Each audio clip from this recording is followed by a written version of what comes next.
Hello guys! Hello Scorpio! Welcome dito sa aking channel, Kapalaran 888. Welcome Scorpio! Alamin natin kung anong messages, vibration, gabay energy para sa inyong lahat. Ito ay messages or pwedeng gabay para sa lahat ng mga Scorpio na nanonood sa linggong ito. Okay, so Scorpio, medyo yung iba sa inyo dito is nakakaramdam siguro kayo ng stress. Okay, stressful na pangyayari or siguro marami lang kayong mga iniisip. So, kailangan mo daw na ito, 'di ba? Yung parang kailangan mong huminga ng malalim. Siguro sa sobrang stress mo, parang ang bilis ng tibok ng puso mo. So, kailangan mong huminga ng malalim. And if na-stress ka, pwede yung pero hindi naman to advisable guys kasi what if may sakit ka na like for example sobra yung asukal sa katawan mo, hindi ito advisable. Pero if for example deserve mo naman sa linggong ito na siguro yun yung nakakaalis ng stress mo, yung pagkain ng mga matatamis, pwede mo yun na gawin sa linggong ito. Okay, so parang reward mo din sa sarili mo. Okay.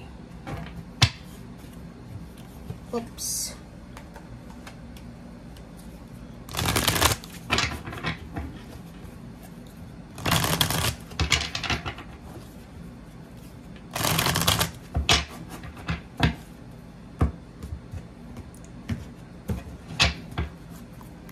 Okay.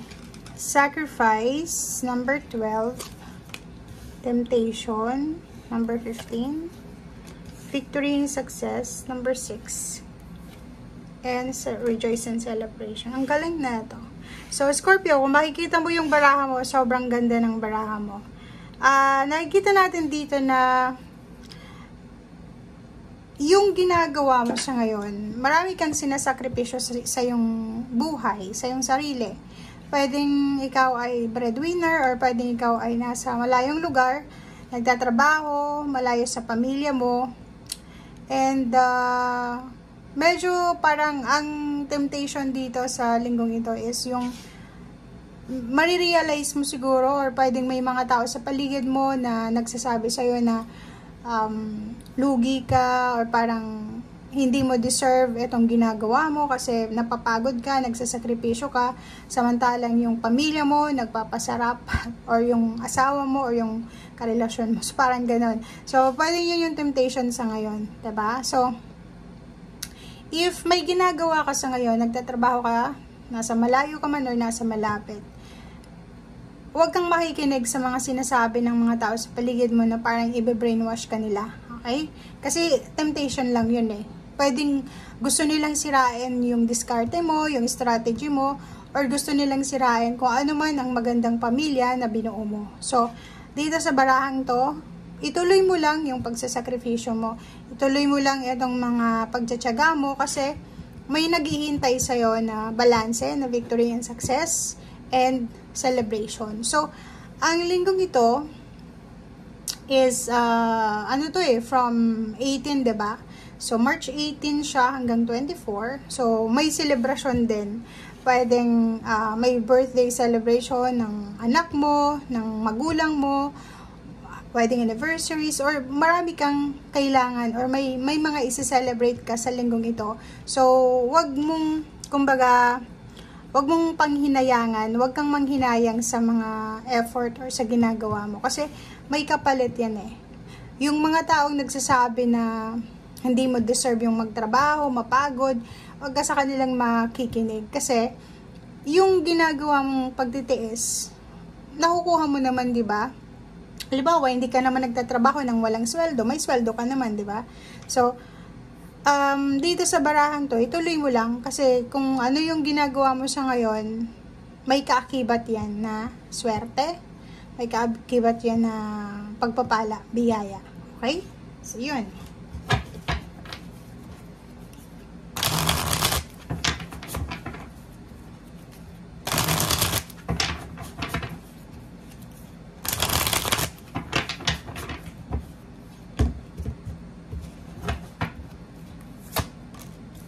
Okay, oh. Diba? So, first card natin dito sa pangatlong tarot deck is Temperance lang. So, kailangan mo ng pagtsatsaga. Kailangan mo, ituloy mo lang yung pagtsatsaga mo, ituloy mo lang yung pagpapasensya. Huwag kang makikinig sa mga, kung ano-anong sinasabi sa'yo ng mga tao sa paligid mo. Makinig ka din sa sinasabi ng iyong intuition.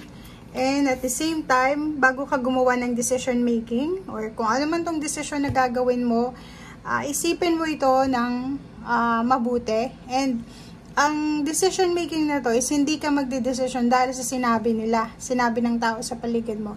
Ito ay magdedesisyon ka dahil sa ito yung gusto mo. Okay. Nakikita natin dito, pwedeng may kailangan kang gawin or pwedeng decision making mo dito is mag-travel. Pwedeng gusto mong lumipat ng tirahan, lumipat ng lugar, lumipat ng pinagtatrabahuhan, or gusto mo yung magbago yung takbo ng buhay mo. So, if may decision making ka sa ngayon na kailangan mong gawin, make sure na ikonsulta natin yan sa ating intuition. So, pakiramdaman mo siya. Okay? Pakiramdaman mo siya kung tama ba tong decision making ko or mali or nadala lang ako sa temptation. Okay, so nakikita natin dito guys na makikita mo yung liwanag, 'di ba? So if ever naghahanap ka ng sagot, if ever naghahanap ka ng tamang decision making, lalo na sa kung may nag-o-offer sa'yo ng bagong trabaho, may nag-o-offer sa'yo ng business, or may nag-o-offer sa'yo ng relationship, ang The Hermit dito ay sinasabi na kailangan mong pag-isipan ng mabuti. Okay, kailangan nating mag-meditate, mag-contemplate, ipahinga natin ang ating sarili, ang ating isip para makapag-isip tayo ng tamang solusyon or tamang decision making.